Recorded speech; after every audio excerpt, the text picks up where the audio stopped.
Brest Storyboat et Vent d'Ouest Productions vous présentent 3 minutes dans la baignoire de l'Ankou. Construit par le chantier naval écossais John Elder & Co, le Drummond Castle était un paquebot à vapeur de 3700 tonnes sur un peu plus de 100 dîmes et armé par la Castle Line Company. Ce vaisseau était bien plus qu'un simple moyen de transport. Il était le fil fragile reliant l'Angleterre à l'Afrique du Sud, une route essentielle à l'époque victorienne. Le Drummond Castle se dressait comme un titan des mers, un symbole d'ingénierie audacieuse.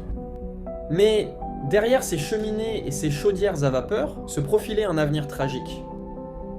Avant que le destin ne frappe, le Drummond Castle avait connu de nombreuses traversées sans incident, bâtissant sa réputation de fiabilité.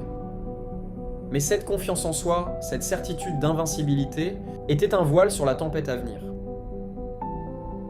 Des traversées régulières avaient transformé le navire en une légende, mais la mer capricieuse et implacable attendait son heure. La nuit du 16 juin 1896. Le Drummond Castle, après un long voyage de Cape Town à Londres, s'approchait des côtes bretonnes. À 23h au large de l'île d'Ouessant, enveloppé dans un brouillard épais et suffocant, le choc brutal contre des rochers déchira le silence, laissant place à la terreur. En moins de 15 minutes, le vaisseau jadis majestueux se retrouvait englouti, emportant avec lui les cris désespérés de ceux qui avaient cru en sa fiabilité.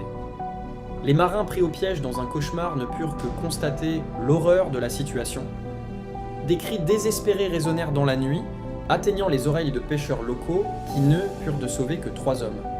Les dernières ombres d'un désastre. L'onde de choc provoquée par le naufrage secoua le monde maritime.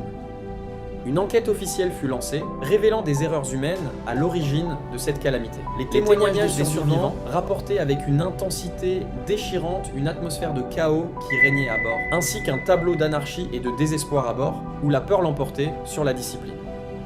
Pour la Castle Line Company, la tragédie du Drummond Castle fut un coup dévastateur. Des mesures correctives furent prises.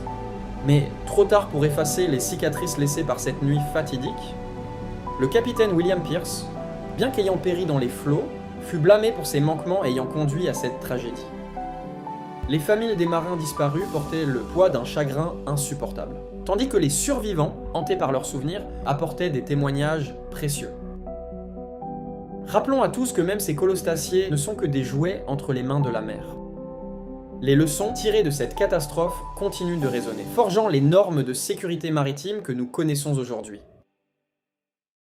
Merci d'avoir suivi cette histoire jusqu'au bout. N'hésitez pas à liker si elle vous a plu, à commenter si vous voyez des choses à rajouter. Et pour être sûr de ne rien manquer, abonnez-vous.